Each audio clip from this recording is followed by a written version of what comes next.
I'd like to thank Community Board 7 for hosting us last month, right? So we had our Borough Board last month at Community Board 7. They were very gracious hosts. And we have wonderful space over there. Oh, And, very jealous of. Huh? Right, can we all have that? Yeah. So we'll begin our May Borough Board. And first order of business, we have the adoption of the May 21st, 2015 Borough Board Agenda, which is before you. Motion Move to adopt. Second. All in favor? Aye. Motion passes. Next, we have the adoption of the 2016-2015 Borough Board minutes. Move to adopt. But before there's a point of discussion, Catherine Levey, Chair of Community Board 1, you want to raise some issues? Yeah, so last Borough Board meeting, Councilmember Chin held a press conference on the James Ajoga bill, so I knew that I could not be here. So the co-chair, Anthony, came to vote for CB1, but in the minutes it said that CB1's vote did not count because only the chair could be there. And so we were trying to find clarification. Right, because I don't remember that happening before another. Okay, good. So, that's what I as wanted many to- of you have been revising and dusting off your bylaws, and we've been doing the same. And in terms of our bylaws, Borough Board membership is comprised of the 10 council members and the 12 community board chairs, and do not make provisions for designees in terms of either for votes or otherwise. Now, as a body, the good thing is, as a body, we can change that moving forward as we look to revise our bylaws. Right.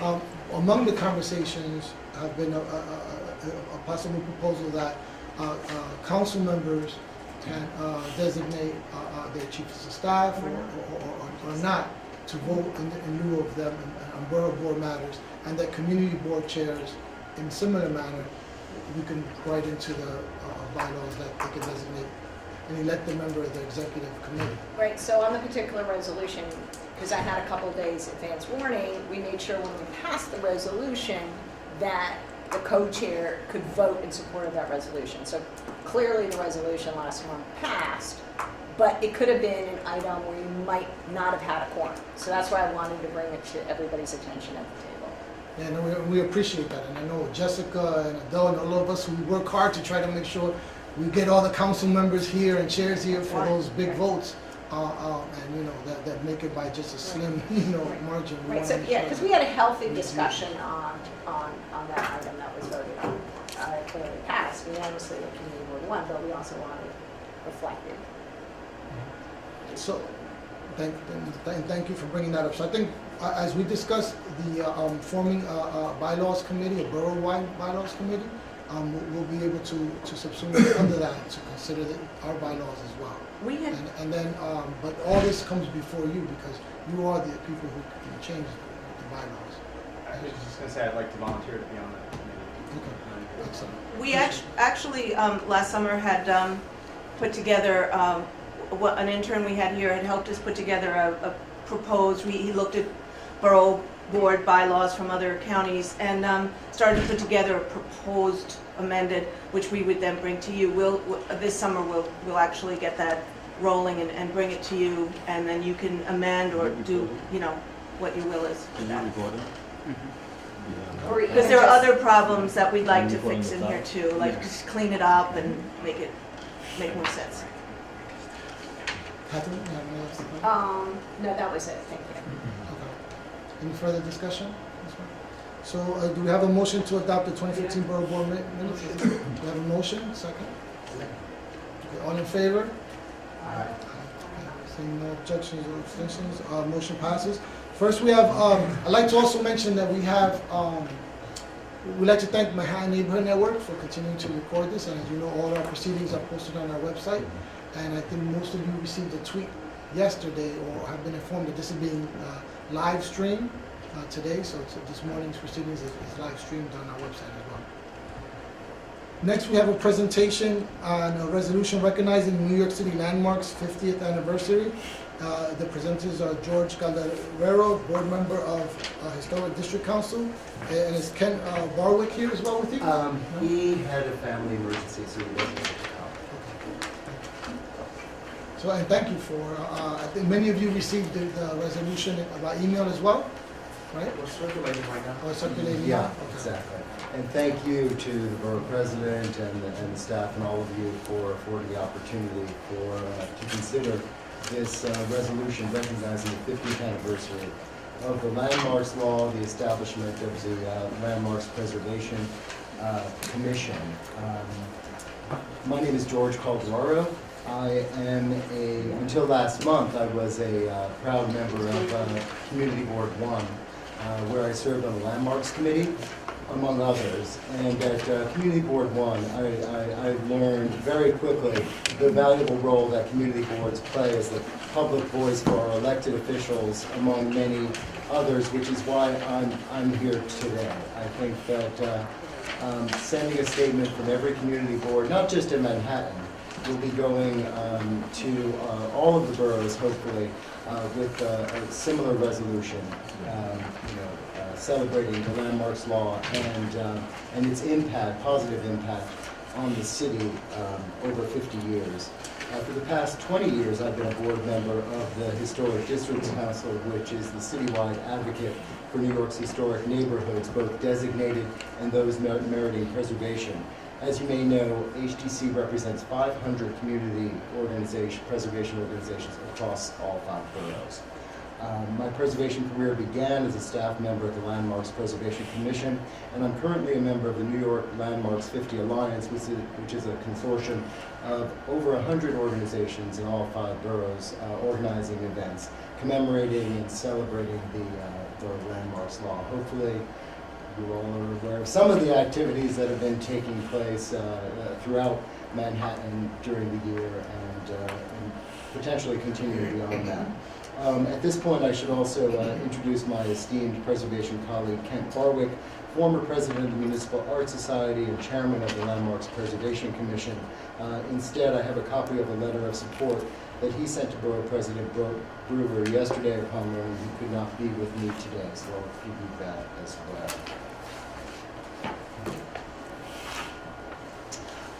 In brief, my request to you today is to consider the draft resolution before you to recognize the 50th anniversary of the value of landmarks in each community boards and the distinctive built heritage in each community board.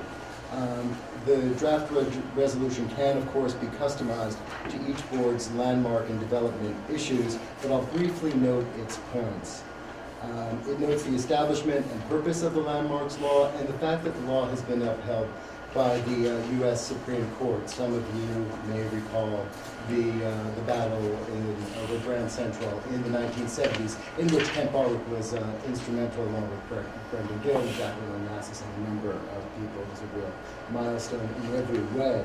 The resolution goes on to state the benefits of preservation, including perhaps most significantly neighborhood stabilization and preservation of affordable housing. To this last point, I'll note a very local example, which you might be familiar with, Catherine. Last week, the Tribeca Trust, a local preservation organization, sent an emergency email citing the demolition of historic buildings containing dozens of units of affordable housing that would be forsaken to create luxury housing. Also, Borough President Brewer often cites the great number of affordable housing units in historic districts on the Upper West Side specifically, which she represented in the City Council for years. The resolution then cites the impact of preservation on economic development, including investment and good jobs. And another personal recent story here, I'll note that just hours ago I toured the workrooms of Evergreen Architectural Arts near Hudson Yards, and I grabbed a few brochures to distribute here. Who wants them? Keep them. And for everyone. I have more of these, which are really cute. It cites the preservation and restoration projects that they've done, most of which are in Manhattan. So I'll circulate this one. I have more of those as well. So they're near Hudson Yards, and at any given time, they employ 150 to 200 artisans and builders, including union workers. These are very these are glamour projects that they're highlighting in their work, and they're just gorgeous, because anyone who owns a building or even lives in an apartment knows that any structure needs maintenance and care, and historic properties in particular do create a lot of work for the construction trades, craftsmen, artisans, and in a conversation I was having with Aldrin and Catherine before the meeting, we were talking about, frankly, for lack of a better word, the shoddy quality of a lot of buildings that are going up now. And there have been many articles, we've got buildings where sewer lines are not hooked up, terraces are falling off, but I won't go into details, that's not the subject at hand. The resolution then goes on to note the sustainable elements of historic buildings, including resiliency, and the benefits of not destroying viable structures, including limiting construction noise and debris. I think you're all aware of the fact that the #1 complaint to 311 is about noise, and I'm sorry, Catherine, again, you can confirm the correlation between construction and quality of life issues. How many active construction projects are going on in Lower Manhattan, Catherine? Roughly 90. 90, okay. I remember. 1.45 square miles. Right. Finally, the draft resolution quotes last month's New York Times editorial citing the landmarks law as, quote, an environmental necessity. It bears noting that in 1965, the landmarks law called preservation a, quote, public necessity, thereby illustrating the timeless value of the landmarks law and why it should be celebrated. Thank you, and I'm happy to answer any questions you might have. Thank you. Any questions, comments? Just some additional context on this so folks are aware, in case you weren't.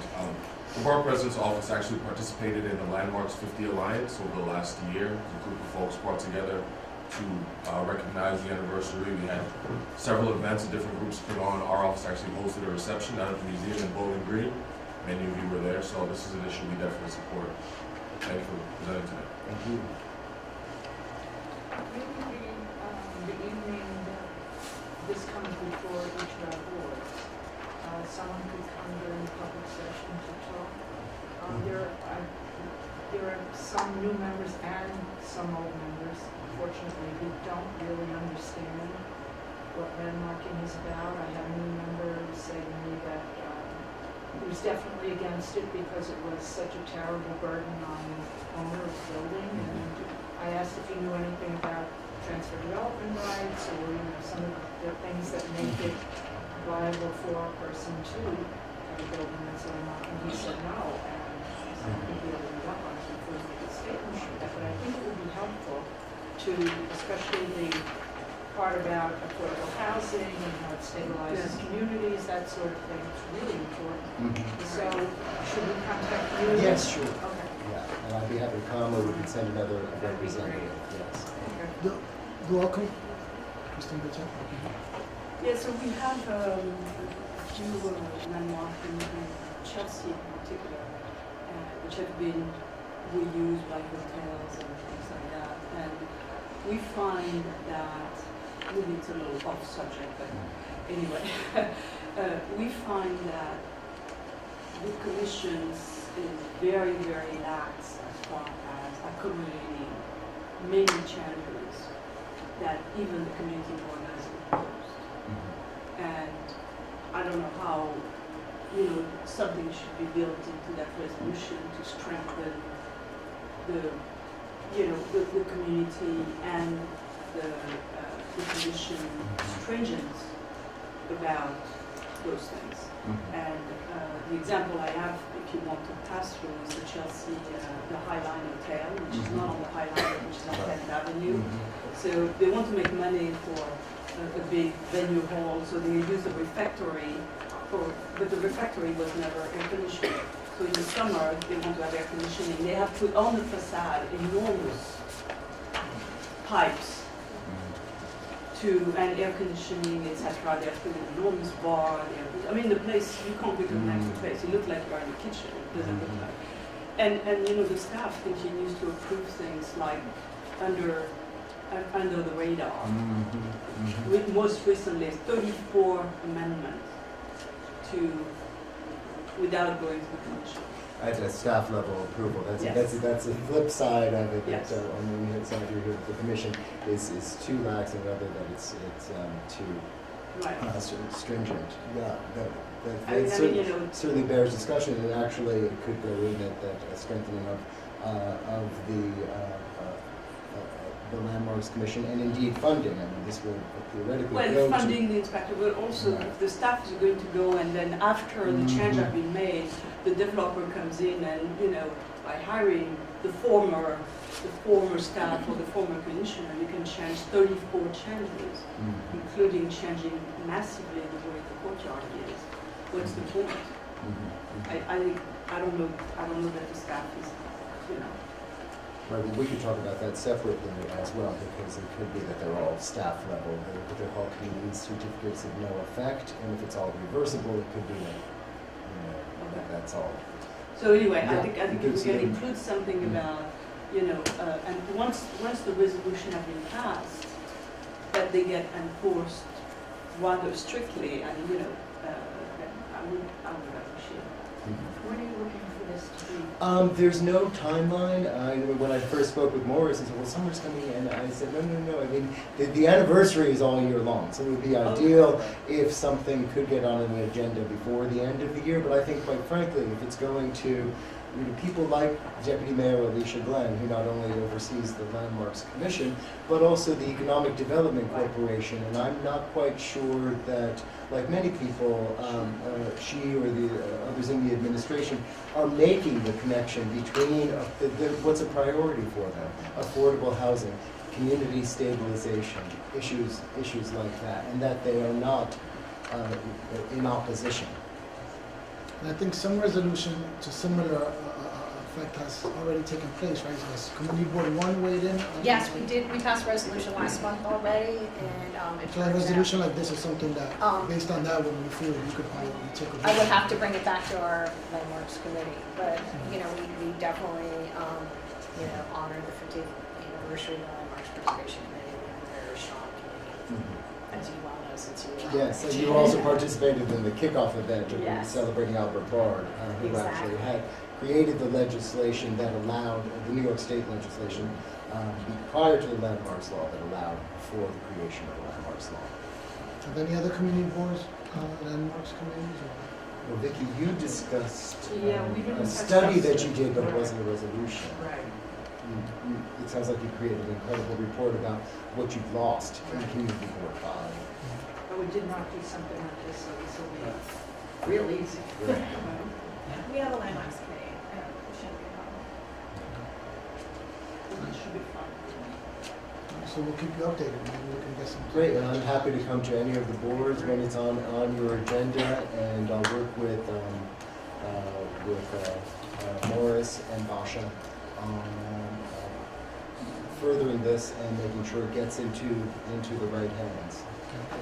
Thank you all very much. Also, I'd like to mention, what I mentioned privately to you, I like the connection between landmarks and the film and television industry, and the economic vitality and employment, and that. But for many of these landmarks, much of the film and television industry and the episodes and the periodicization of certain historical miniseries and things like that will not be able to take place. Yeah. So that's great.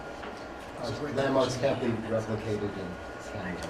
I found the other ones that I was looking for, so enjoy those as well. And they're almost all in Manhattan. Thank you very much.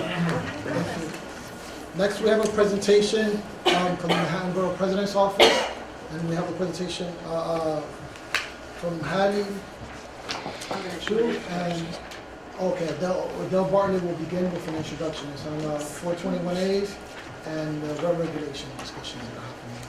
Good morning. Myself and Hallie and Ahmed, who I'm sure will be here shortly, wanted to update the board on some issues that were discussed, I believe, in October. We had a presentation that was very in-depth and very helpful from a representative from the Association of Neighborhood Housing Developers, ANHD, who described the three big events that were to take place this June. And now June is almost here. There, three things are the expiration of the rent regulation laws, rent stabilization, rent control laws in Albany, the expiration of the 421A loan program, tax program, and the rent guidelines board, all happening simultaneously June 15th. So our office has developed a position on the laws being considered in Albany. And we're going to update you on what's happening in relation to our position and what you may want to look into on your boards and actions you might want to take. So Hallie first is going to talk about 421A, then I'll talk about the rent laws, and Ahmed will talk about what's on the horizon. So yeah, this is, I'll just briefly go over 421. There are actually more updates regarding the rent law, so I'll leave Adele with more of the time. So what I'm passing around is just a very basic, a cheat sheet basically about 421A and what it is. It's not as in-depth definitely as what ANHG presented, but just as a reflection, maybe something that you can consider. And also laying the context of what's been happening. I know several of the boards, either among your housing committee or within the total board, there has been conversations about any of these three topics that Adele was just outlining. So we're aware that actions have been taken. Some committees and boards have taken resolutions. So this is just a update in case you want to consider what further action your board can take, or even just to get information to pass on to your members. So the 421A program is, as you know, is a tax subsidy, and what it does is there are several components of it, and it was designed to encourage new construction. So it started out as anybody who wants to construct multifamily residential building, you get the credit. So the program has changed over the years, and in this last update, all of Manhattan, so every 12 community districts within Manhattan, is designated as a GEA, which is a geographic area that requires the building of affordable housing if the developer were to get the tax credits. So the conversation is a little bit different in Manhattan because of the affordable, mandatory affordable component, but also there has been other debates regarding whether the affordable units are affordable, whether they're enough, and just overall how much the program has cost. So just a little bit of the overview. You can see from the staple sheets that Adele passed around, starting with page 3, those that outline of what our office, and basically this was publicly, Gail had testified in the city council hearing about 421A, so these are views that has been made public. It's on our website under the testimony tab. But these are the few positions that we are hoping to, as the conversation goes on between now and June, some of these might get adopted. First is to end the double dipping or overlapping subsidies. What this means is there are buildings, and we understand that there is this need for developments, whether market rate or affordable housing, to layer on different streams of financing sources. A lot of the times, you need multiple subsidy sources in order to make any development projects viable. So that's not what we're saying. What we're saying is we don't want, if you're building a 100 unit and you designate 20 units as affordable, we don't want that same 20 unit used to satisfy 421A, and then that exact same 20 units again to satisfy maybe another tax credit or zoning bonus.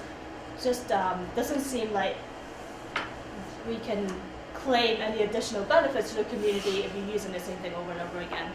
And the second one is we are aware that a lot of the times the conversation happening in the community are you see all these buildings coming in and then people are saying, well, I'll never get to live there because I can't afford it.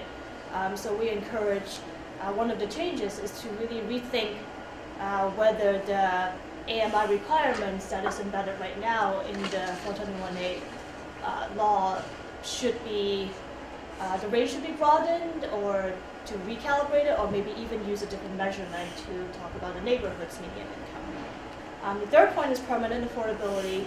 So again, we did a lot of calculations. The IBO actually did some research for us, for Gale, for all of Manhattan. And there's about $780 million of tax credits given out this year alone. So this is 2015, but only really For Manhattan. for Manhattan. Sorry, For 1 year. for 1 year. And really, when you even that out, like how many in one unit, that unit is not going to be created over and over for 20 years. So you get 700 some odd $1 million. I know they all have different start time and end time, but assuming they all have 20-year lifetime, multiply that by 20. It's a lot of money. So at the least, you want to say whether this is actually worth the subsidy. And currently, once the subsidy expires, that unit goes market. So again, whether the cost is worth it and the stability then gets disrupted. And then the fourth point is all the data that we were able to get, actually Gail started at least 2 years ago when she was in council. So just going to the different agencies, HPD, DOB, DHCR, finance, and then finally to other groups. So IBO helped with us, we got the new school students helping us, regional plan associations, all these resources to collate all of the information just to get some of the numbers. So we do want more transparency, more oversight, and at the least so that people can know how much is spent on how many units, how many affordable units are created.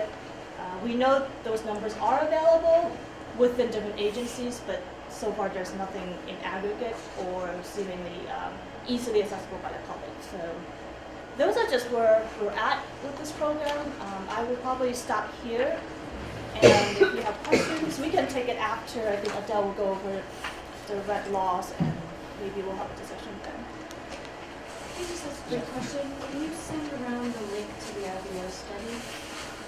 It's a spreadsheet, and we can probably get it Or uploaded. Is that as a PowerPoint now? I'd love to see it. Yeah, we can definitely have it sent out, yeah. Thank you.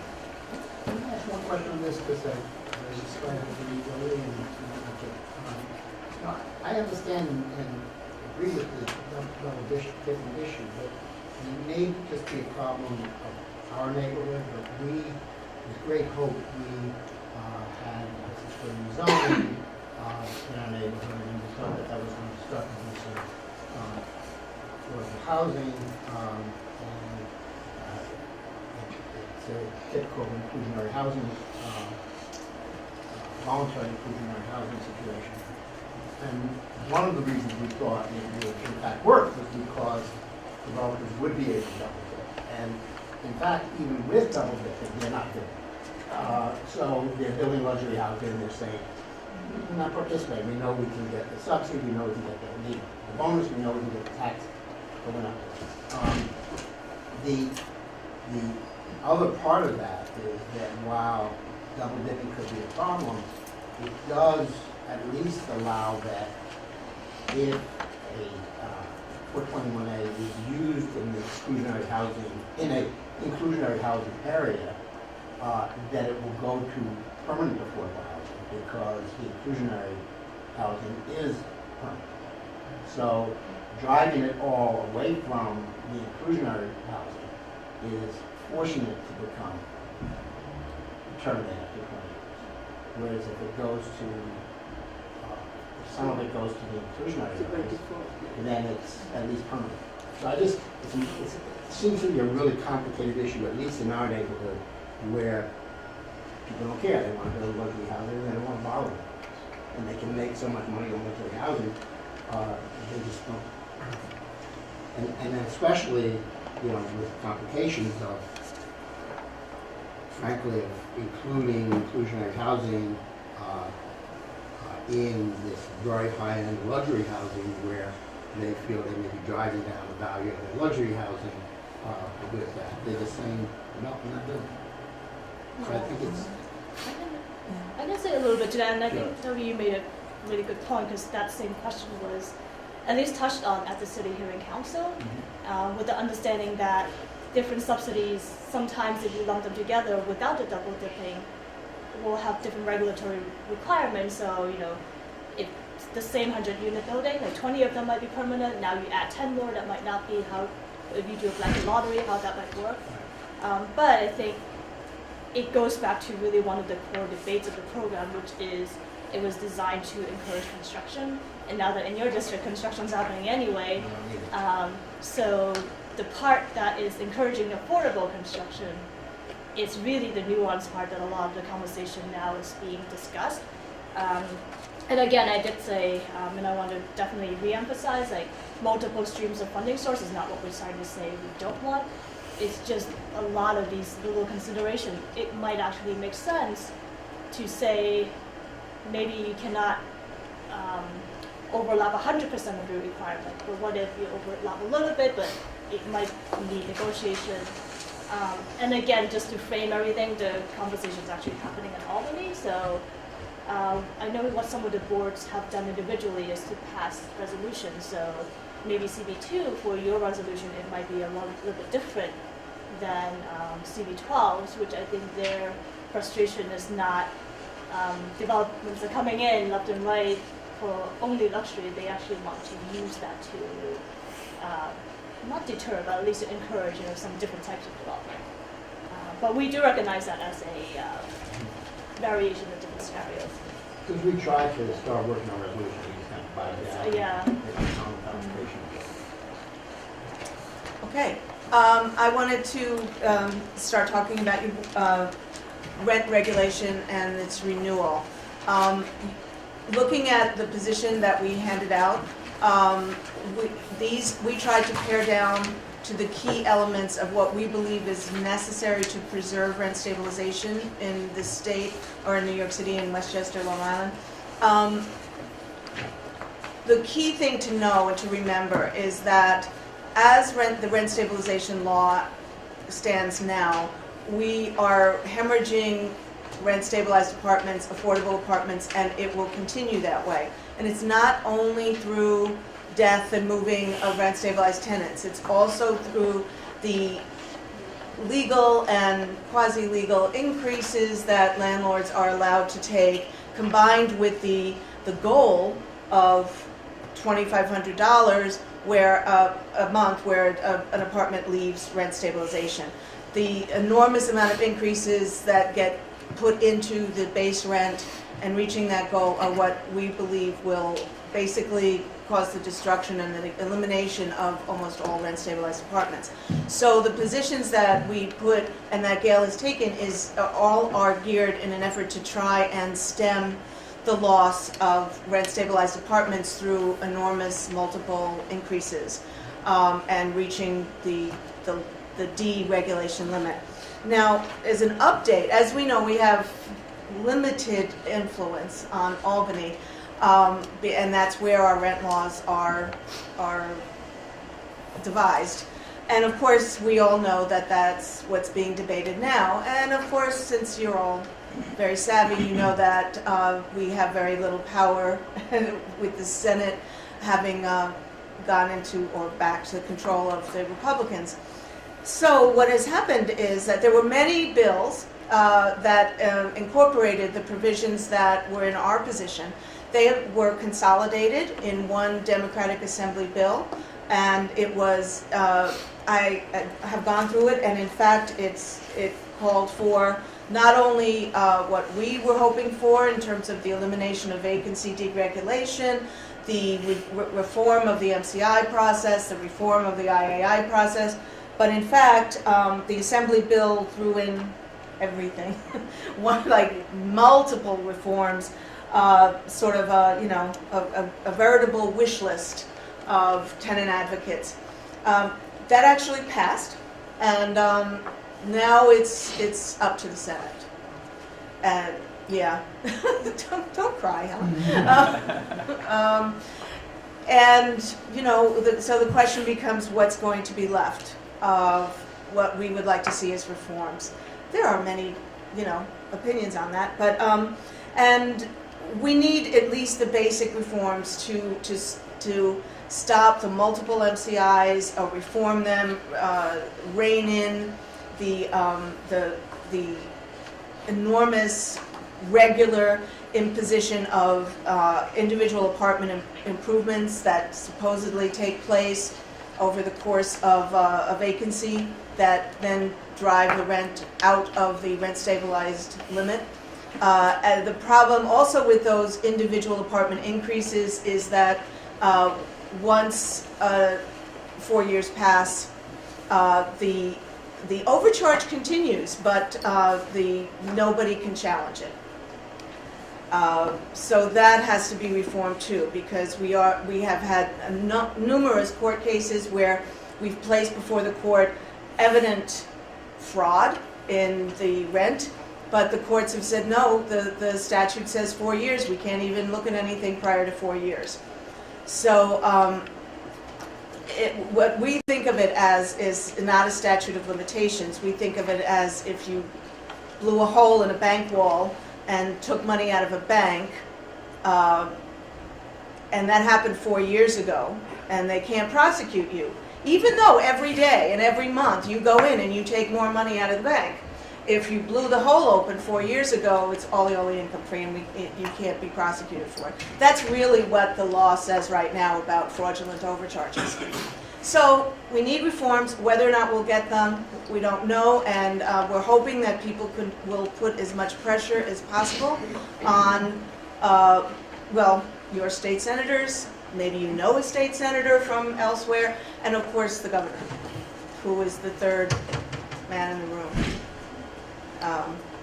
And I guess maybe we might have some influence on him. I don't know. So, with that said, Ahmed is going to discuss maybe happier things on the horizon.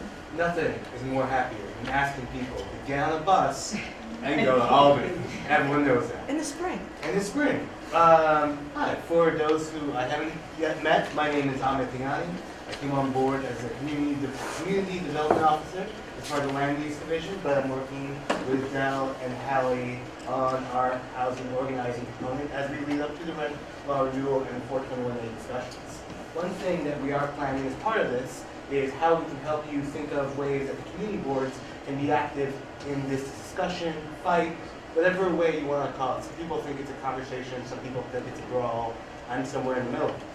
So the first thing that I'd like to say is that with your respective housing or land use committees, there may be an opportunity to pass a resolution or a message that can be collectively sent to Albany. As far as background information, the 2-pager, 3-pager, the 4-pager on this? The white pieces of paper with information we send could serve as initial background. However, we're prepared to pull together links and research for you to speak to your individual board. There's a number of things you can send in a follow-up email. I will be sending one on a different topic that I'll talk about in a few minutes, and I can add that to you. Feel free to talk to me after your meeting, and we can figure out exactly what you need. The other thing we want to let you know is that between now and then, there are a couple of important meetings and a couple of important rallies and Albany trips. So the big Albany trip I want to highlight is June 9th. Buses will be going to Albany. There are a few council members who are working with the organizations. The main organizations to know is the Real Rent Reform and the Alliance for 10 Power. The two of them are working basically in concert to organize the 5 boroughs, parts of the suburbs that rent stabilization still exists, and bringing them up to Albany. Our office is going to be pulling together a bus and sending people to Albany. That information will come out in the next couple of days. We're just dotting some I's and crossing some T's. There will be a sign up so you can send that out to your membership, and I will happily lead them through camp songs as we drive to Albany. The other thing, I'll also make sure that you have contacts direct to these respective groups, so if you have questions to ask them, or if you may want to organize your own discussion at your housing committee or your full board, they can come and talk. The other thing you should know is that the Rent Guidelines Board votes are coming up, and while there are things we may want to change about them, there's no reason why we shouldn't be there and voice support and protection for our community. The first meeting you should know about is June 8th. That is the public testimony hearing here in Manhattan. And then June 24th is the final vote. You may have already read the preliminary vote came out with a recommendation for a 0 to 2% increase for 1 year renewal and 0.5 to 3.5% for a 2-year renewal. Obviously, we, the tradition and the position of the borough president is to stand with the tenant community and support them in their effort and what they're fighting for. If you need more, if you'd like to bring a tenant organizer to your meeting or have them talk to you or your executive committee, we can coordinate that for you as well. But being there, giving public testimony, standing in protection of the rent and regulated apartments, both rent control and rent stabilized, and all these issues is a huge ask and a great thing to do for the community. Many of you already do that, so I'm talking to you if you heard it. The last thing I want to bring up, not related so much to rent regulation and 421A, but partially indirect, is an update to the zoning for quality and affordability text amendment. So I want to again thank so many people in this room for either signing on or testifying on between March 25th and April 30th. A deadline, I should remind you, that the people in this room pushed and made happen. About zoning for quality, affordability, your concerns about how the study should come out. And so I'm going to pass this along.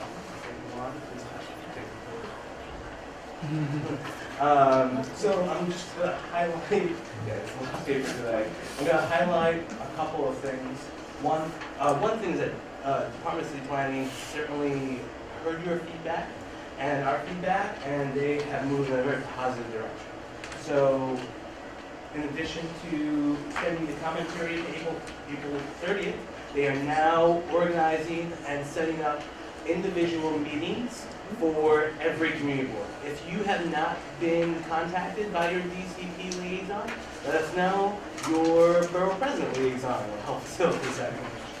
And then the other thing you should know is that they're building specific profiles for each of the community boards. So one thing I'll just say, sort of as an add-on, I haven't seen what the data points are going to be. I don't know what the parameters of that will be, but I was just going to say that they presented last night. Okay. The CB7 neighborhood. I don't know if any of you guys have seen the neighborhood presentations.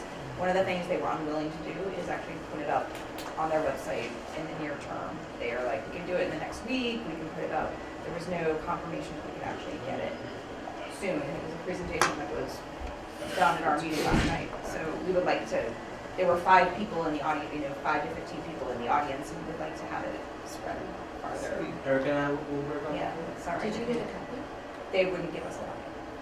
They wouldn't give you a hard It's your copy? community. They wouldn't give you a hard copy? They did a presentation on the screen, and they didn't distribute hard copies of it. So, I think the goal was they were trying to get our feedback or something, but, Before they we didn't push, we had a bunch of other reasons why we didn't push them harder, but when we asked about trying to put it up on our website, they sort of said, oh, we'll have something in the next few days or a week, and we were like, why can't we just get this up on our website now? And they said they would put it on TCP's website, and then we can link to it, which is fine too, we just would like to have something today. We can, and the meeting has already been held, so it's public, No. I think, right? So you and I talk, and Erica and I will work on it. Yeah, no, I mean, it's just something that for other boards who haven't seen, that it wasn't actually really good. They went through this, am I the only district that had this? No, we have Yeah. that on ours. Yeah, so the same thing. Yeah. Just lock the doors until they get Well, what they do is they really highlight the part of the district which is affected by the changes. Yeah. And they tell you for that part of the district, which is good, because then you see the real, you think it's all of the district, but essentially it comes down to 2 blocks. So that's very helpful in understanding what is the impact and what part of the community. And just to sort of jump off that point, on the back of the letter, 4 paragraphs down, what we think is probably the most substantive change is the effect in contextual districts that we've been fighting for. So there were height increases of 15 feet. We thought that could probably push for construction that was contrary to the core principle of preserving affordable housing, and in many cases it's been brought down to 5 feet. Which, if you remember during the discussions about the stairwell text amendment, those were conversations that came up, but the increase was shown to, in most cases, not encourage demolition of existing housing. And it was only approached, it was a commercial example that people tried to parallel to future housing tax, and we saw that that increase probably didn't push for the destruction of, demolition of commercial property to raise new ones, and they're trying to make that parallel for housing. But you'll see here, these are all contextual districts, and then hopefully, we haven't had a chance to see all the different community profiles. We know based off our own analysis and our own GIS research, but we are interested to see what DCP says.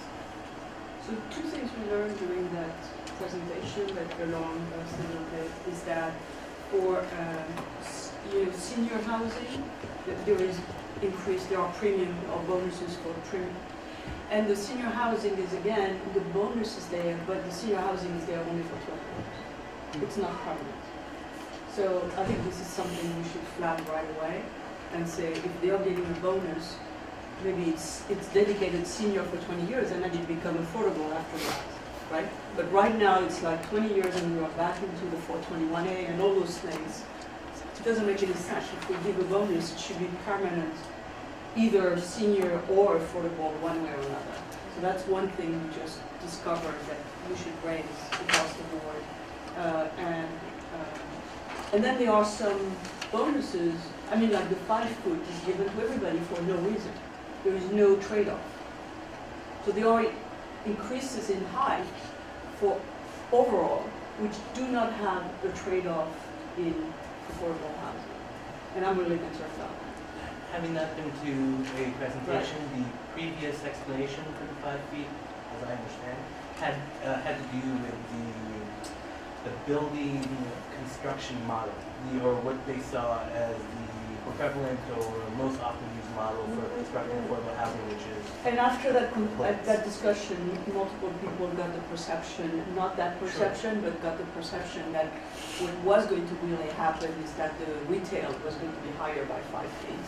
Oh. And then they put everything on the top of it, and which they give me to kind of, to the developers, and which is not in line with our protection of small businesses. So I think we need to be very careful about the 5 foot, across the board. As far as I'm concerned, there shouldn't be anything on the table where we don't get something in exchange. And if we don't get something in exchange, which is affordable or something, we shouldn't have, then it's like a rezoning across the board without justification. And I don't think that's right. Are you contemplating asking the borough boards, the community boards to pass resolutions in support of a borough board resolution? Because as I hear these things, I'd love to sort of gather it someplace, or at least have my tickler list in response to this. And those are 2 great points that I would love to be able to refer to. I think it's fair to say that each of the planners will be reaching out to the community boards, and I'll reach out to each of the Manhattan electeds after the presentations have been made, so that we can get everyone's votes. We'll certainly pull that together, and I think one thing to note, and it'll be in our email today, that while there are a ton of positive things to see in this presentation, there are things that we did not get that need to be there. For instance, if you're moving forward with a text amendment for inclusionary housing or affordable housing and not fixing what we see are huge gaps and errors in the voluntary program, then we're wasting an opportunity. They're very expensive. But that certainly will all go into that. I don't think we thought yet to want to do a borough resolution. Just a tickler list of the problems that would be great. Okay. So one of the things that we'll definitely, and I'll note in the letter that we're going to do follow-ups with community boards, and I'll do follow-ups with community. Are these on the website by any chance? You'll get, actually there is a copy on DCP's website. It's a general copy, and in an email you'll get a copy of the letter of the one sent. So the last thing I just want to say is, if you have any questions about this, or and other things you should know about this economy, they know that based on the process, doing anything over the summer obviously would not be prudent or good. So we're looking at fall of the process for this fall certification possible. So we have plenty of time to talk and pull together this.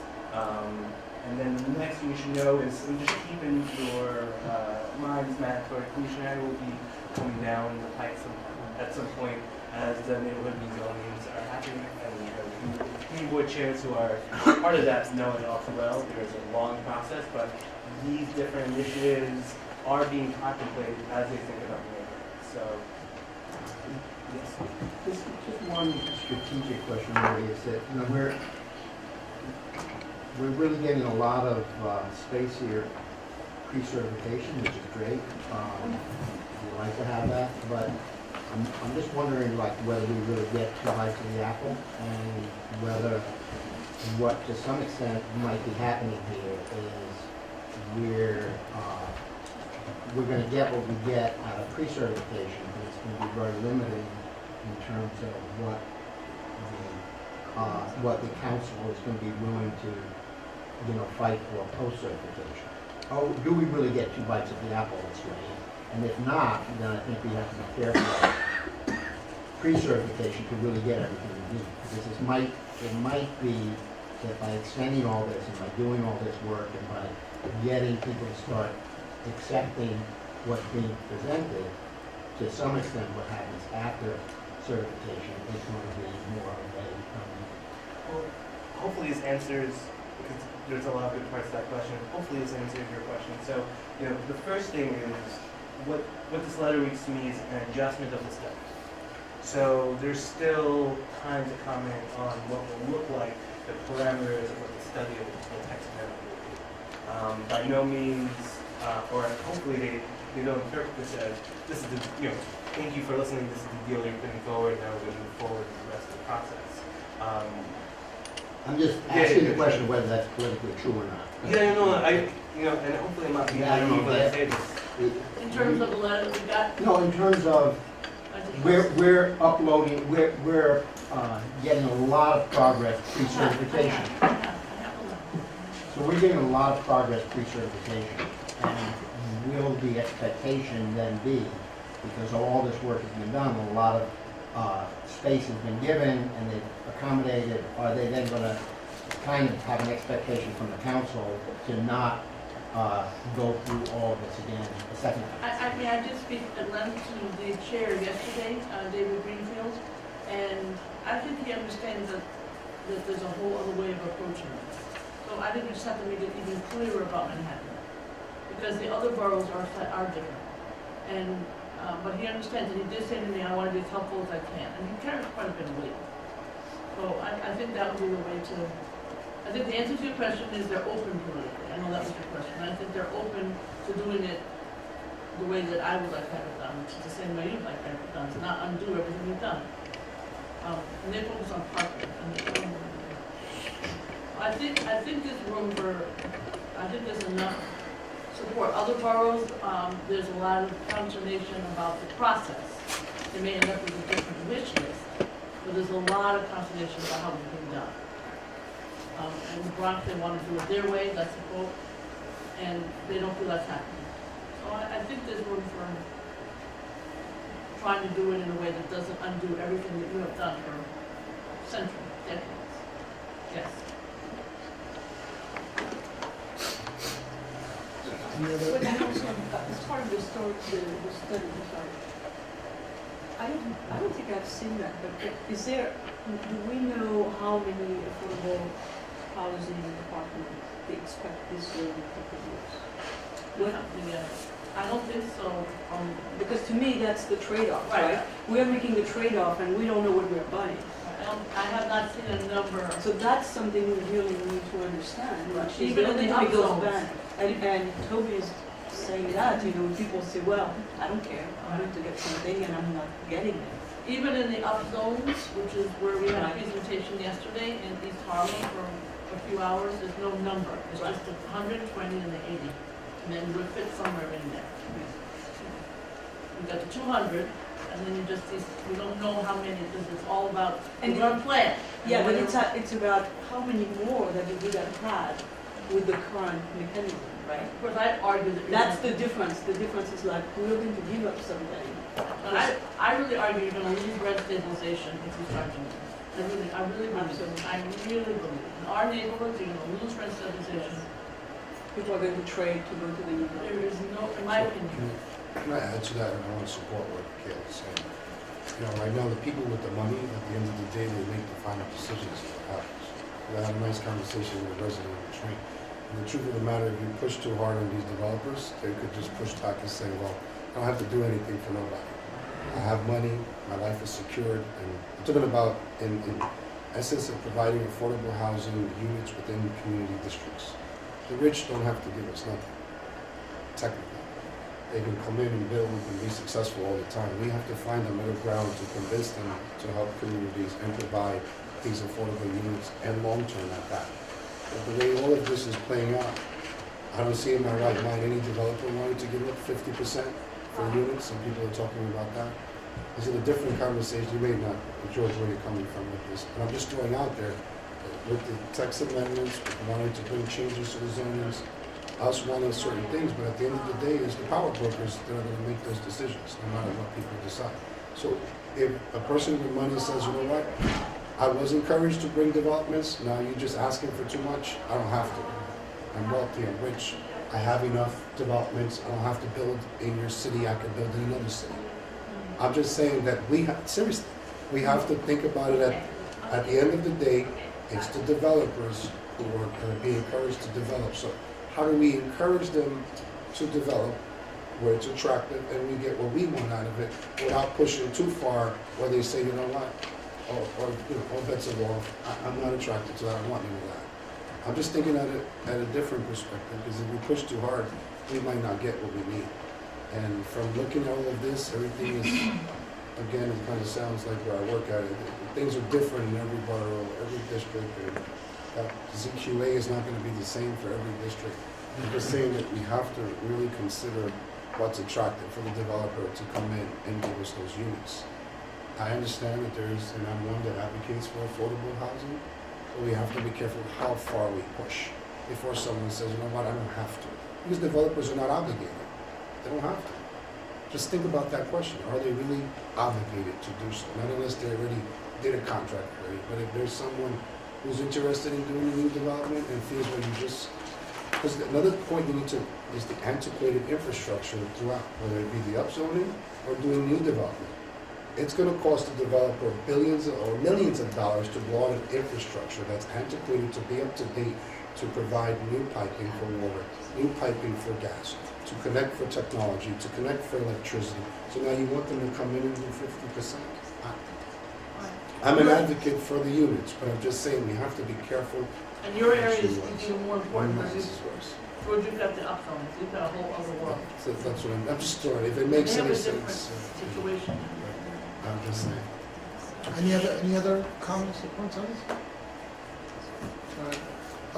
And I just want to say, in terms of our office, and I know the borough president has been huge on this. I mean, in terms of the values of the permanent affordability, in terms of transparency, in terms of open data, in terms of bang for the buck, and the value to the community, that's the big frustration. I mean, we threw out, at some point, numbers matter, and around this issue, numbers is what we have least of, and what we have most of is what the foregone tax base. And you mentioned for Manhattan alone, it was 750 million or 15 million. 700 what? 780 million, right? Just for Manhattan alone, just for 1 year, right? And then, as difficult, again, numbers matter, the foregone tax base matters, but, and that was for like, the best we could gather, 14,000 We affordable think, units? just from all the IBO data that we received, there's about 10,000 plus units that are considered affordable because of 421A. Under that, for Over the 20 extent. years. So, and then for the city, you were looking at 1.2 billion was most estimates. And the fact that you cannot have one database, one centralized source or location where we can know for one particular unit what's been the affordability, what's the expiration, if there's certificates that are for off-sites, where's the repository for that. It's incredible. And I know in terms of merging and marrying open data, transparency, and technology, there's got to be a way with these kind of numbers that are being thrown up, that there's some accountability and transparency that could be worked in. Yes? Just on the data piece, I know that's really important for all of this, and I'm really happy that we're going to be hopefully getting some of it. I know the whole goal here is to stem the loss of the rent controlled and rent stabilized housing. I would love to know sort of if there's any way we can find information about who's actually living in these apartments. I think that there's a Who's lot doing of what? who's actually living in the apartments. Because I think as much as we're fighting for people to try to stay where they are, we also have a whole new group of people who are middle class, who want to be in some of these units, and they don't know the first thing about how this works. And so we want to try to save this in our neighborhoods, but we also don't know who's actually living there. So if there's anything we can do on the data to find that out. Who would you use that for? I just think trying to find out who in the neighborhood, I think there are a lot of people in the neighborhood who don't know that there are apartments that are, the whole concept of rent stabilization to a lot of people is they don't know what it is, they're used to paying market rate for things, and they're making barely enough to get by, and they're getting priced out of neighborhoods like the Upper West Side. So for that group in the middle who has existed, there are people who are currently living there, we want to protect their housing, but we also want to try to make sure whatever we can do with it. They may not know. They may not You're know. talking about people who, and that's what we meant, what we mentioned before about reforming the 4-year look back. We see that all the time, especially people new to the city. They don't know that they're being overcharged, and once 4 years go by, we can't do anything about it. That's it's a big issue. I thought you were going to raise it really well, but to the point of the middle income, I mean, one thing that's very frustrating, I think, for the Upper West Side community is that the affordable housing work is really targeted to incomes that are less than 20,000, 40,000, 60,000, 80,000. And, I believe we need to protect incomes up, have affordable housing for 2 public school tenured teachers. Now that's 180,000 for a family of 4, right? If both teachers are city workers. They're never going to own a home in this neighborhood. They're never going to be able to buy a home in the neighborhood. Right, and so, the rent is exactly, and so I understand the need for affordable housing at all levels, totally, and I agree. But someone's got to be pushing back at this thought that making it affordable at 80% or 100% AMI is a crime. I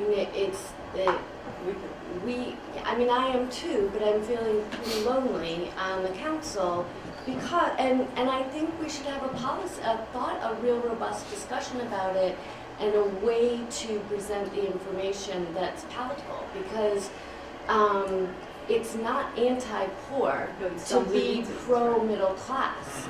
And if you want a city of very poor and very wealthy, you would go along with Bill de Blasio's affordable housing plan, because that's what you're going to get. So that's my 2 cents. Sorry. And added to this point, the point you just made is ownership. We don't have enough offering of, affordable condos. And I think for that segment of the population, that may be a solution which is way more attractive. Yeah. When you are lower, you don't have the credit rate and all that stuff, but when you get to that level, it may be a much better package, which is affordable condominium, that we made affordable, like at Penn South, etc., which really stabilize the middle class. And I think there is not enough incentive for those offerings there. And maybe we package that with that. That's right. Say this is. We need to get to the all that. Next, we're going to turn to the report outs, and Councilmember Hernandez. Sure. So I want to talk about 4 things. I'll try to do it as quickly as possible. One is that there is an issue about recipients of screen entry. Does everyone know what that is? Those are for seniors and people with disabilities. They get their rent frozen if they're rent regulated, and they pay more than 1/3 of their income in rent. They can get their rent frozen at 1/3. The Department of Finance just figured out that a whole bunch of people have slipped through the cracks and are paying less than 1/3 of their income in rent, and therefore should not be getting the subsidy. Valid point. But our problem is that we have people coming into our office, at least a dozen people have come in and said, oh my God, this puts me over the edge, I can't pay anymore, even though I'm only paying 28% or, 31% because I have medical problems and this is a big blow. So I'm working with the administration to try to slow it down, maybe get a moratorium for a year, maybe a phase-in. We don't know exactly how many people this will affect over the course of the whole year. The first impact is on 5,700 people. But that's, if other people are seeing that or hearing about that, I'd appreciate your letting me know. And also you can just tell people to call 301. Right now, we're doing the executive budget hearings. So if your constituents want to weigh in, if you guys want to weigh in, now's the time to do that, so the council can hear the impact of the executive budget on your districts. The two things that pop out that people might be interested in, that I can think of off the top of my head, are there's really very little in there for seniors. While he's doing a lot for people, who are young, he's not helping seniors in this budget, in my mind. And he's also not helping,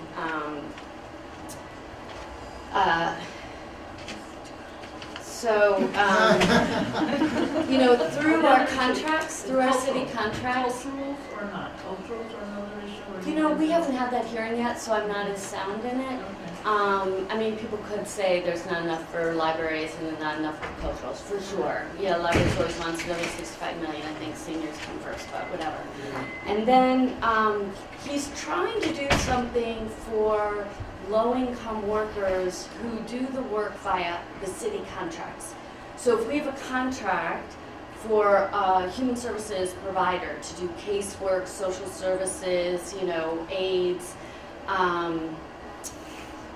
social workers, at that category, he's trying to lift their wages, which is a great thing, but it's puny. He's lifting it up to $11.50 an hour. So in other words, technically city workers via contracts have been paid less than $11.50 an hour for the last 20 years. And now he's lifting it to $11.50. It's kind of, I'm gonna come out with a statement. I'm contemplating pushing harder to get it up to $15 an hour. If we're asking McDonald's to pay $15 an hour, we should be paying $15 an hour. But we'll see where that goes. Bringing it up to $11.50 an hour and doing a few other things basically will cost the city $50 million, which is a lot of money, so it's costly. But that's out there if anyone wants to weigh in. City Bike has hit the Upper West Side. Elizabeth will talk about it. I'm hearing from seniors throughout my district, just sheer terror about it coming. And we're talking a lot about how we can educate seniors and educate bikers, because that's the real problem. The bikers are lunatics. And then lastly, right now on the Upper West Side, we're doing this historic district. And very excited about going through, but if I can just suggest to people to keep their eyes open for all this, because it's definitely being done with an eye towards identifying soft spots for development. And in this round, LPC actually has carved out from what had been the planned map, places that are obviously being targeted for high rises. And, and now's the time, and we of course don't have another bite at the apple, although I'm introducing legislation on that one. But, I'm fighting to the death on this one because it's going to involve, the soft spot I'm concerned about is a school. Currently a school, it's a great, well-built building. There's no reason to tear it down except to build a 100-story high-rise. So there's that, and that's going to be about. That's it. Thank you. Thank you. Yes, Community, we'll do the community board chair report outs. We'll start with community board 12. Good morning, everyone. Apologies for my throat allergies. First, I want to thank the Board President's Office for attending Community Board 12 meetings, Newport member orientation on Wednesday. It was very successful. Thank you so much for your support. I'd like to add that we're having an issue in the district in illegal gas hookups.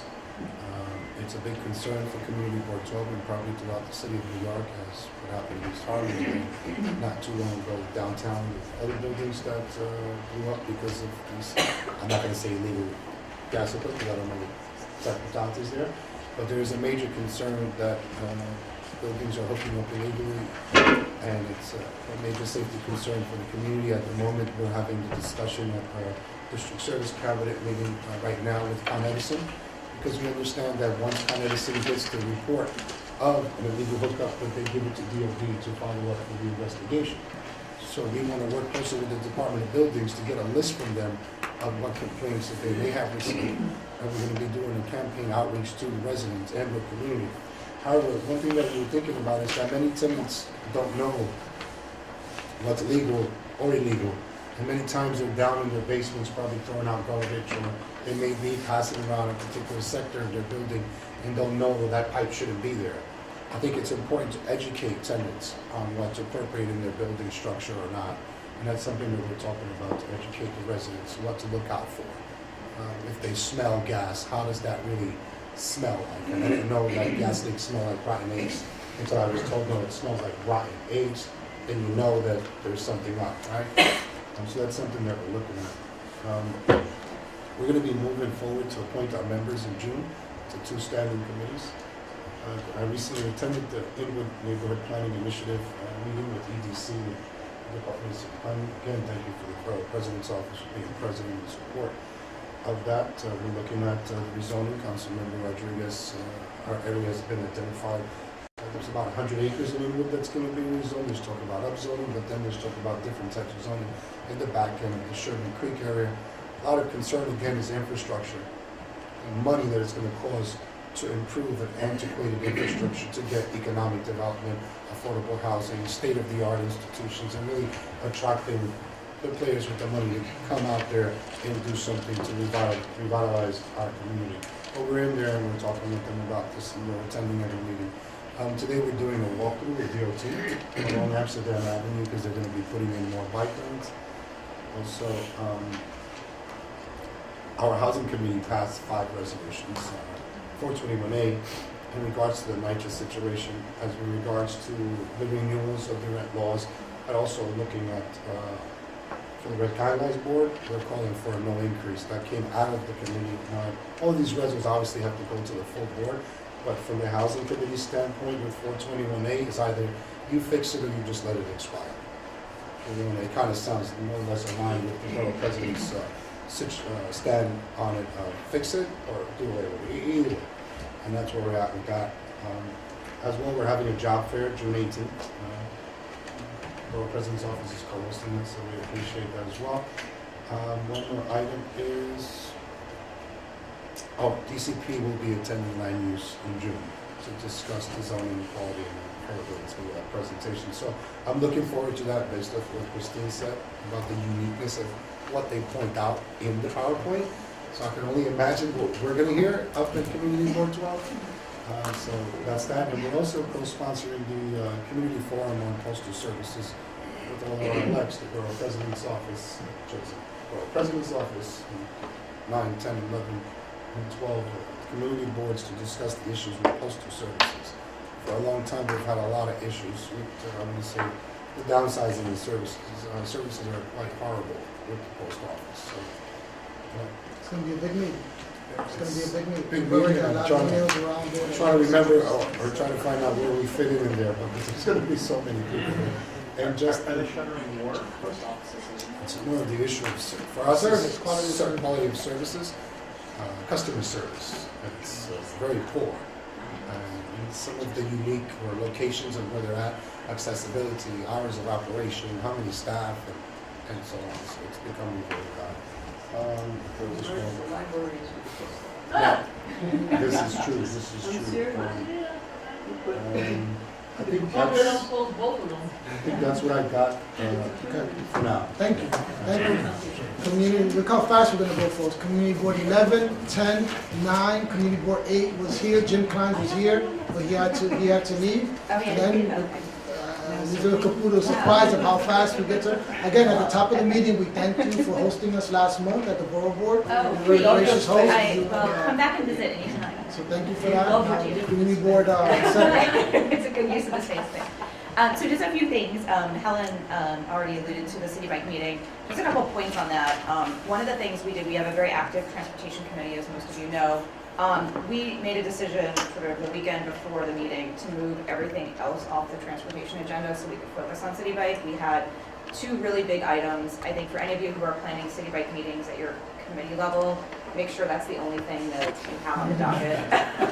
So, to the consternation of some very important folks on 70th Street who care about playtime for kids on that street, we moved that to more of a private meeting and focused on City Bike. And I think what really came out of it was a real discussion, and we also focused the discussion on the locations. I think that there were communities within the public who care about safety and infrastructure. We made it very clear to them that those discussions would be addressed at the June transportation meeting. We got one bite of the apple with the DOT, and it was really for them to show the different intersections and neighborhoods where they wanted to put City Bike locations. So we focused the meeting on that, and I would just recommend to people to be as specific as possible if we do a City Bike meeting in the future. So that said, obviously safety is a priority to everyone at every community board level, and our June 9th transportation meeting will be devoted sort of entirely to that. Sort of a separate discussion focused on safety and infrastructure on the Upper West Side. There's a couple of other quick things. Thanks to the Borough President's office and to the Borough President herself for continuing discussions on the collegiate issue and finding out sort of the affordable housing. We've been in discussions on how that housing can be used and could be put as close to the southern part of the district as possible where it was intended. We continue to have those discussions and are sending a letter in this week. I guess the third thing is we've already talked about the zoning for quality and affordability and a good meeting we had last night. We're happy to welcome our 4 new members. Two, I guess, board business items that I think are relevant to, I guess, all community board chairs at this point. One is I saw the email that you had sent around about the trainings that are coming back again for new members. I think it would be great, if not potentially mandatory, if the Borough President's office could actually request of the committee chairs. I think what I noticed from the last time this went around is we had a lot of new members participating, very few committee chairs themselves. And it's fine for me to say, like, you guys should come to them, but some of them have been committee chairs for 10 or 20 or 30 years, and they don't really listen to me when I say that, but if they'll listen to you guys. So I think if you impress upon them that would be a great way for them to hear about some of the things that have been happening. And then, Adele, thank you very much for the conversations we've had on open meetings law. That's the second thing that has been going on in our board. Both transportation, preservation, and land use issues, we've gotten email exchanges going around among board members where it sort of borderlines on conducting board business over email. And I think it would be great if we had just a standard communication that doesn't indict any one committee, but just says, here's the policy, and then it's out of my hands, but it's something that you guys and the board, so, which is great. So I wanted to thank you for working on that. That's it for me. Community Board 6. So I think last month, Councilmember Kalos actually was talking specifically about the East 58th Street development. We did pass a resolution regarding some of the mid-block R10 zonings that seem to have just happened without anyone really noticing, and so there is some concern about these new assemblages and the possibility of these super scrapers just popping up all over the district. So I think we're going to be learning a lot from what CB5 has been doing, because they, I think for over a year, really have been focusing on this issue. This is just something that's really coming to light on the east side.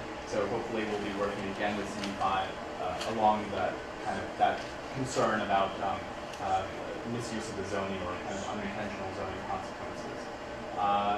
Tuesday night we had the East Side Coastal Resiliency workshop for Project Area 2, which went very well. Hopefully, last night there was one for Project Area 1 I could not attend. I don't know if you were able to, but it went very well, and so we're looking at many different ways to improve, again, that coastal resiliency to coastal flooding, as well as activating that waterfront, because those of us on the east side are a little bit jealous of the west side, really, and how wonderful and how well kept and useful that waterfront has become over the last 12 years or so.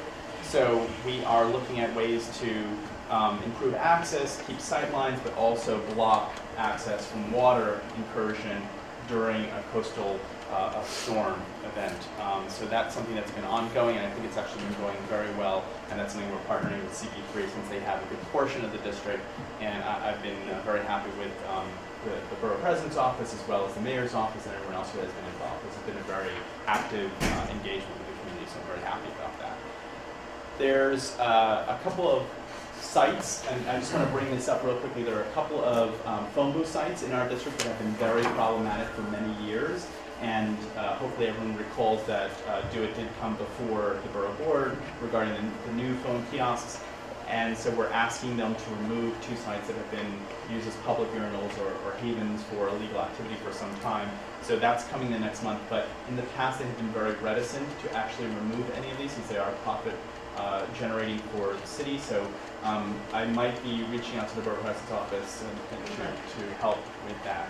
And the last thing I did want to mention was so Stuyvesant Peter Cooper Village is part of CB6, and Stuyvesant Peter Cooper Village will be putting together 3 or 4 buses, hopefully, for the June 9th trip to Albany. And so I really want to applaud the Borough President and everyone else who's been working on this crucial issue of housing, so we really do need to keep all of the city available to everyone, not just a select few in different categories. So, thank you.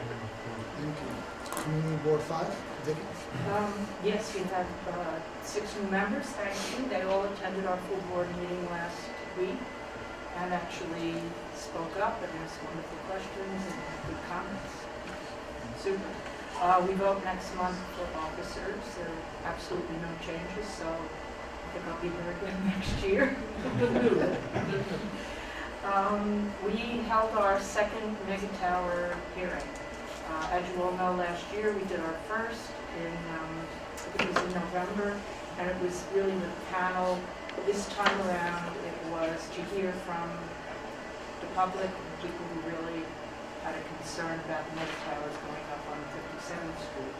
We had a standing room only with about 200 people attending. Gail spoke, thank you very much. Lots of press coverage, really. It's been ongoing right up until today. We're getting phone calls for Layla to speak further on the subject. She was great. I thought I'd quickly go over the important points because what came out of the hearing is a fabulous report, and the resolution that we passed last Thursday night, basically the task force which we created to assess what's going on and recommend policy changes regarding the rapid development on 57th Street corridor and Central Park. It's largely been as of right without any public review. The zoning code hasn't had an update in over 50 years.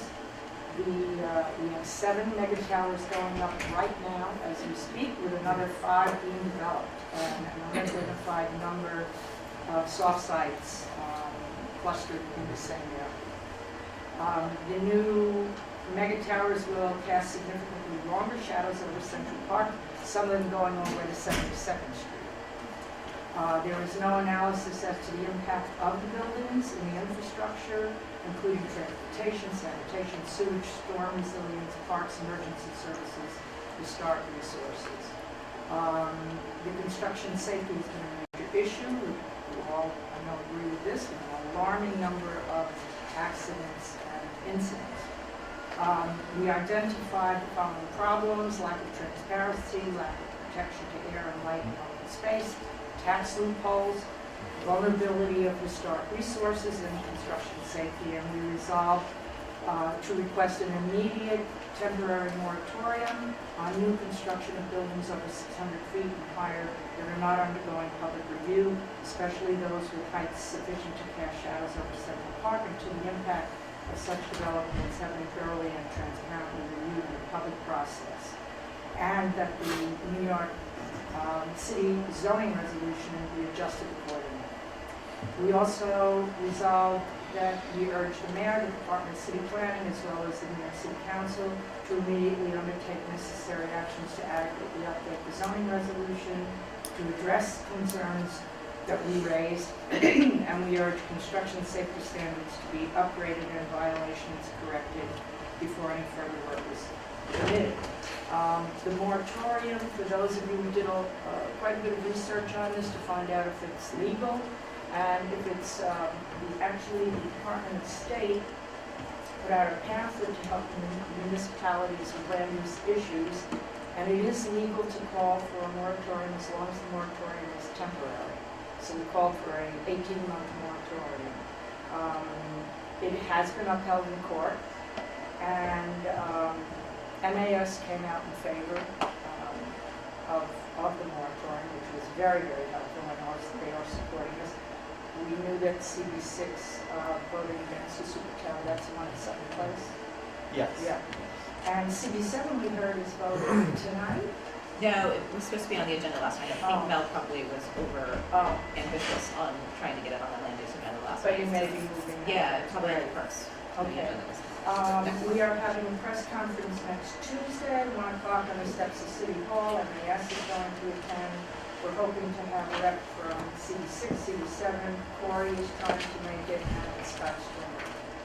So that's really the main thing that we dealt with this month, and we encourage anyone, any of the other community boards to actively do your own thing and support us on this, because it's not just a problem with Central Park, although that really is. Community Board 4, Christine? Yes, thank you. So our substance and the process, we had, there was a very big Port Authority convened the meeting on strategy for cross-Hudson transportation. And I attended this meeting. They are, it was all the major agencies, regional, New Jersey, etc. And there was an extensive discussion and presentation of what all the agencies would like to do. And indeed, one of the discussions was about increasing rail transportation through Gateway to go to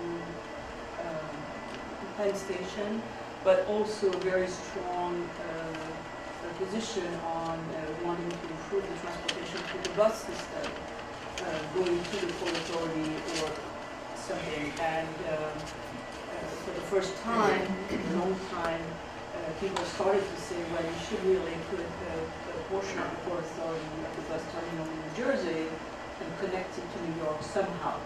And that's, we are actively pushing for these developments, because that would alleviate a tremendous amount of congestion in our neighborhood, on 8th Avenue, on 7th Avenue, on the subway, and on all of that, and remove a lot of buses from the street. So it seems that people are starting to think a little bit outside the box, which is really great. Second, we've had a presentation from a group in Chelsea which has discovered that there is a pattern of fraudulent self-certification in the Department of Building, where this isn't right. So what the developers do when they have an affordable housing building is they file saying the building is empty. And when the building is empty, then they go and start demolition, and then you have left, they remove all the market apartments, then the people which are left are the affordable tenants, and then they put pressure on the affordable tenants while they are in demolition.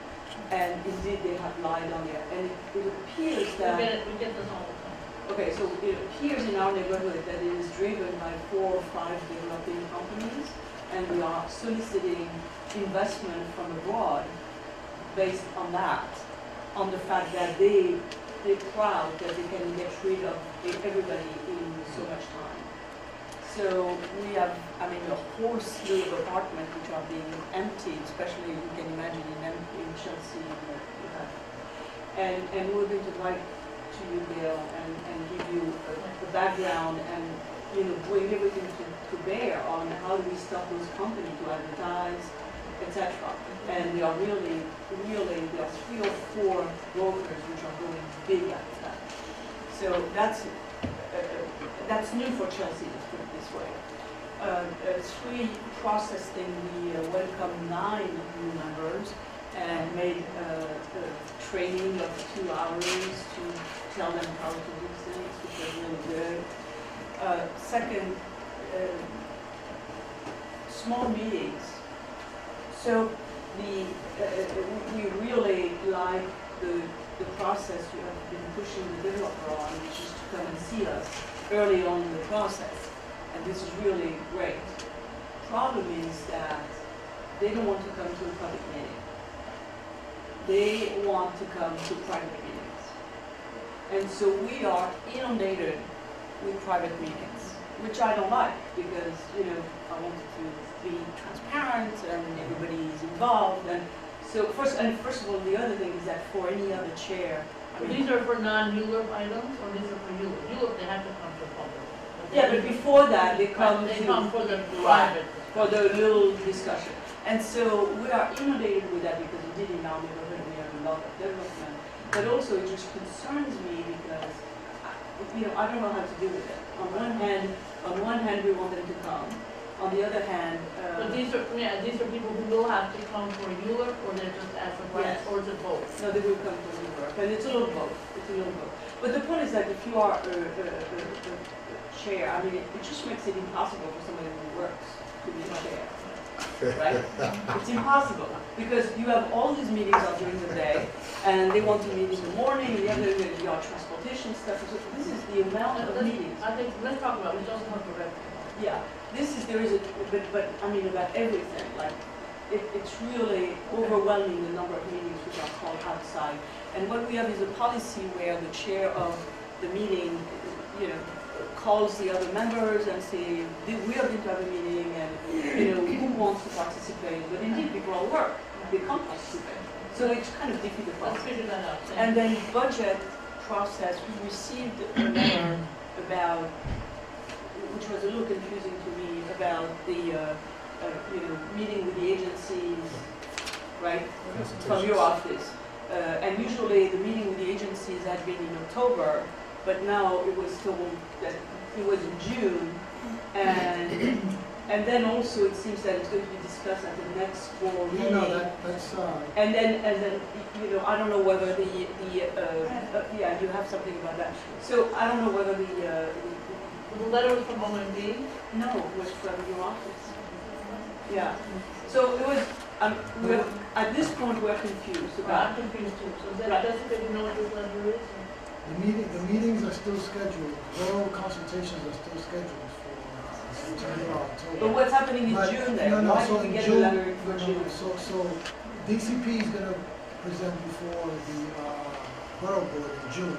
OMB is gonna present in front of the district service cabinet in June. Around exactly that schedule. Okay, so I don't think anybody understood that from the beginning. We'll clarify it. Right. We'll send it out. Okay, and why this split between city planning and OMB? Because OMB just wants to speak to the community board, district managers about the process. So what is in the city planning version that should be applicable to the district manager? We're gonna invite the district managers to the borough. board. Okay, good. Okay. All right, so that was my question. I was confused. So I just wanted to add to that. So I think not too long ago, we discovered that there would be changes in the budget priority and district need process for this year. We don't know what they are yet, but our understanding is that it's planned to be rolled out at the end of June at Borough Board. I guess the challenge is that we found out about these changes sort of accidentally, and DCP has been meeting with agencies and an agency staff person to discuss budget issues as what would normally happen with community board DMs. And so I think Susan Stetzer, who was CD3 DM, then sort of jumped into action and alerted all the other 11 DMs in Manhattan. And so she's trying to figure out what this new process is going to be. The reason you cannot get more information is because it's just not ready yet.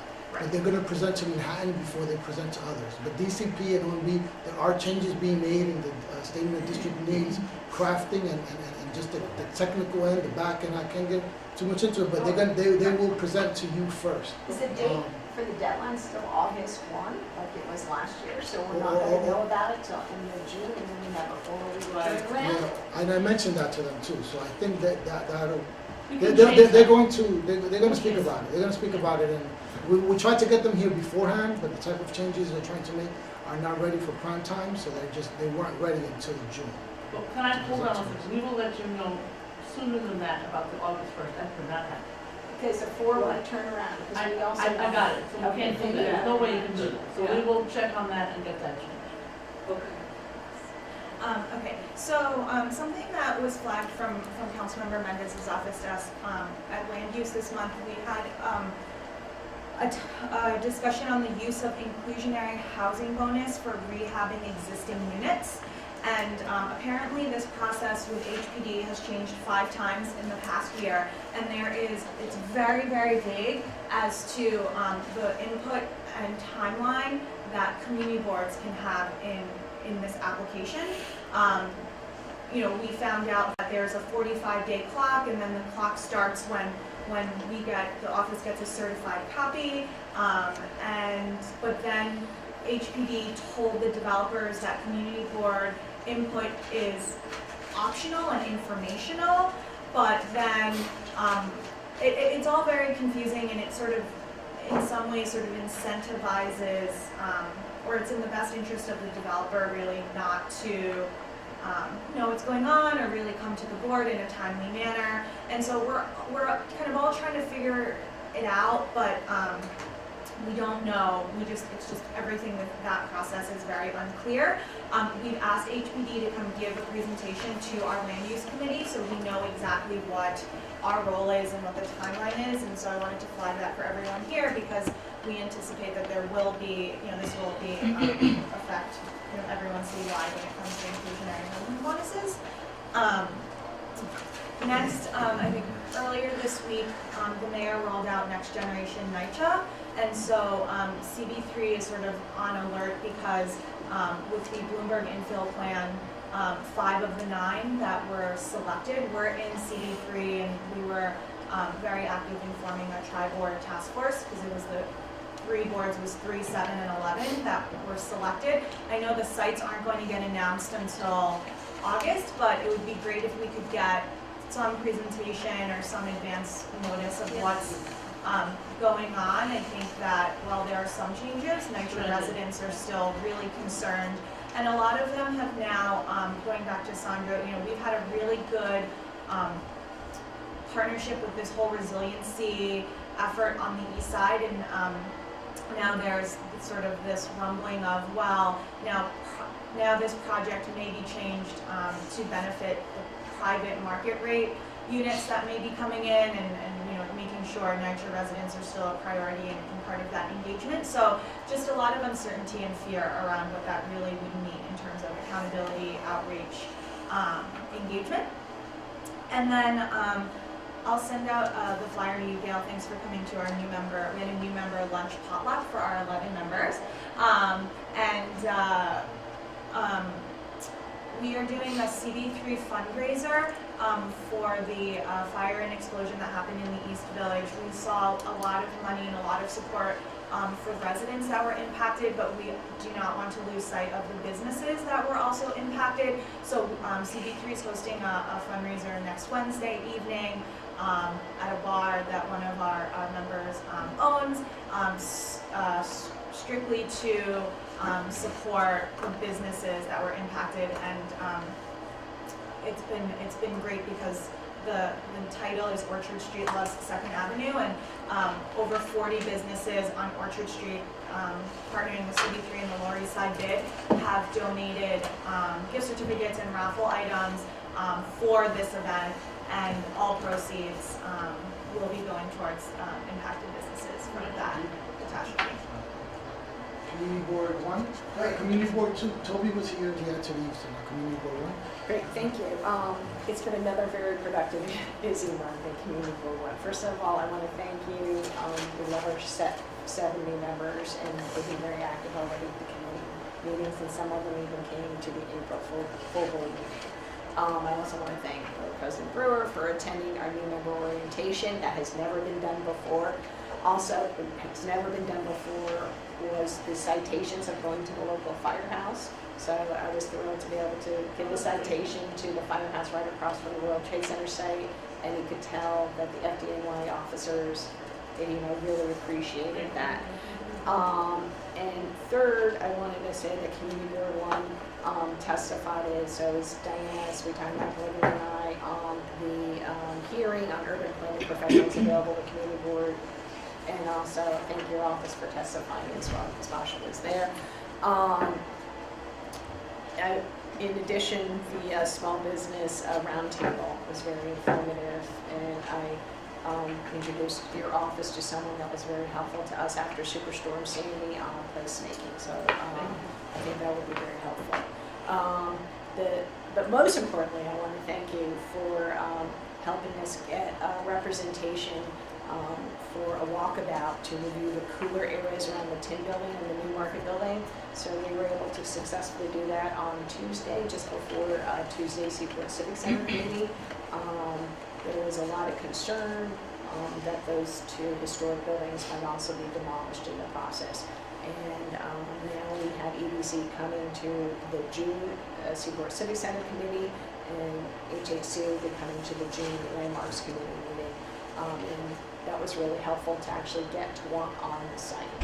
And it was very exciting this month again. More positive news that reincorporating the World Trade Center site into the surrounding area of the World Trade Center Liberty Park. We planted the first couple trees with the Executive Director, Pat Foley. This was really a community collaboration. I think originally when the Vehicle Security Center was planned, the public amenity of 1.5 acres on top was not necessarily going to be an open space. So it's something that's really important and will be open. There's still the Greek Orthodox Church will have to, will take some time to develop, but the park portion will be open in 2016. So that's a huge, huge win for the community that's starved for open public space.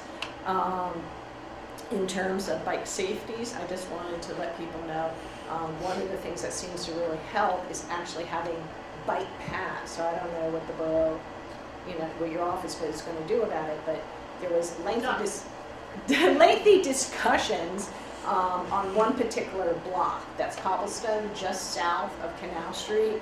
And so DOT put in a new granite bike lane there on Barrett Street.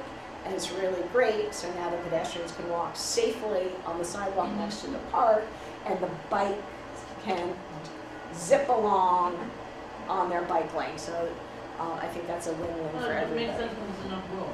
Exactly, in a situation like that. So that was a contentious area, and it seems to have been very happily resolved. And then I'm still jealous of Sandro and Gigi. We are still eager to hear about coastal resiliency. We have no workshop planned. It's been 2 months since the big announcement from the city about the feasibility study.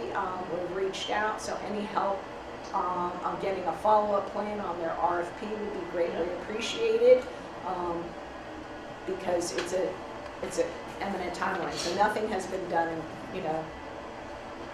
we had 7 feet of water in the South Street Seaport, and I want to invite everybody. It was very exciting. Morris was there last Saturday at the opening of the boathouse on Pier 26. There's free kayaking, and hundreds of people went last weekend. And it's lots of fun, and I recommend it to anybody, even if you've never kayaked before. I would definitely, you can get a little wet, so be prepared for that. And they have lockers where you can store items you don't want to get wet with keys on it. It was most fun. And Community Board 1 will be moving at the end of June, early July, into this building on the 22nd floor. So if you need a space, maybe Community Board 1 will one day be able to host a meeting. I know, I see council member reps, any announcements, council member events or anything? No? Okay, so, you had a quick question? It's just fix the Statement? 421 H when they granted, the order is not mandated to put the units within the building. It's within that particular, is there a building in the Not community? currently, Not currently, what but I'm we saying don't know is- what's gonna happen. No, no, what I'm always. saying is, they can push it to kind of track down where those units were built outside and they're actually. Yeah, much- I'm sorry, I just want to We're make, very aware of that. I want to make one more announcement, which is today, I'm sure your office knows, the waiver tree, Yeah, we'll be there. okay, is going to be leaving its dock. We're going to be there. Okay, and then we're getting the Hermione boat in for July 4th. So it's Fabulous. very exciting, this boat sailing over from France. It's very It's exciting. very exciting. Motion to adjourn? Yes. All right, good, thank you all. Friends are very excited about